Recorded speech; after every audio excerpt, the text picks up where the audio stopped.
আজ অনেক দিন পর বাড়িতে একটা স্পেশাল জিনিস হচ্ছে। কি বলো তো? দেখেই তো বুঝতে পারছো কি করেছে। এখানে গাজর, বিম আর ক্যাপসিকাম কাটা হয়ে গেছে।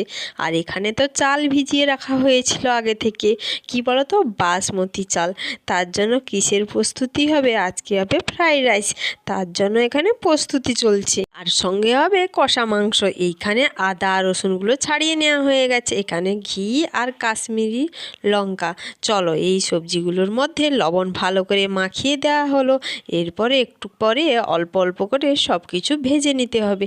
এখানে আগে থেকে মশলাগুলোকে ভেজে নেওয়া হলো। মশলাগুলো ভাজা হয়ে গেছে, তাই একে একে সবজিগুলো, যেহেতু আগে থেকে লবণ মাখানো ছিল, একটু সময় রাখা হয়েছে যাতে লবণগুলো ভালো করে ঢুকে যায়। তারপরে সবজিগুলোকে আস্তে আস্তে সব ভাজা হয়ে গেছে। তার মধ্যে এখানে মাংসটা ধোয়া হয়ে গেছে, পেঁয়াজগুলো কোচা কোচা করানো হয়ে গেছে।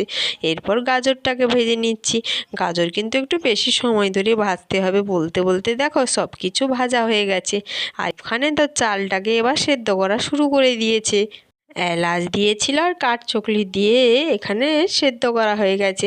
তারপরে সব কিছু নামিয়ে চাল ছেঁকে সব সবজি দেওয়া হয়ে গেছে। এখানে তো মোটামুটি ফ্রাইড রাইসের মশলা টশলা সব কিছু দিয়ে মিক্সড করা হয়ে গেছে।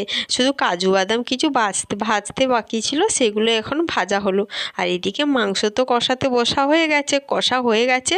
আর এদিকে মাংসও রেডি হয়ে গেছে তো।